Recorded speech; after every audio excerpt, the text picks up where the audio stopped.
Ang mabuting balita ng Panginoon, ayon kay San Marcos.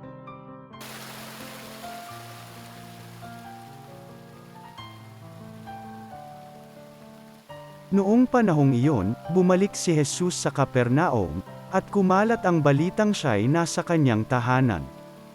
Kaya't nagkatipon ang napakaraming tao, anupat wala nang matayuan kahit sa labas ng pintuan. Samantalang nangangaral si Jesus, may idinating na isang paralitikong dala ng 4 katao. Hindi nila ito mailapit kay Jesus dahil sa dami ng tao, kaya't binakbak nila ang bubong sa tapat niya, at inihugus ang paralitikong nakaratay sa kanyang higaan. Nang makita ni Jesus kung gaano kalaki ang kanilang pananalig, sinabi niya sa paralitiko, "Anak, ipinatatawad na ang mga kasalanan mo." May nakaupo roong ilang eskriba na nagsaloob ng ganito, "Bakit nagsasalita ng ganito ang taong ito? Kalapastanganan sa Diyos yan. Hindi ba't Diyos lamang ang makapagpapatawad ng mga kasalanan?"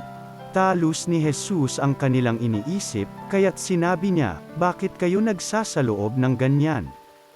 Alin ba ang lalong madali, ang sabihin sa paralitiko, ipinatatawad na ang mga kasalanan mo, o ang sabihin, tumindig ka, dalhin mo ang iyong higaan at lumakad ka? Patutunayan ko sa inyo na dito sa lupa, ang anak ng tao ay may kapangyarihang magpatawad ng mga kasalanan." Sinabi niya sa paralitiko, "Tumindig ka, dalhin mo ang iyong higaan, at umuwi ka." Tumindig naman ang paralitiko, binuhat ang kanyang higaan at umalis na nakikita ng lahat. Sila'y pawang ng gilalas at nagpuri sa Diyos. "Hindi pa kami nakakikita ng ganito," sabi nila.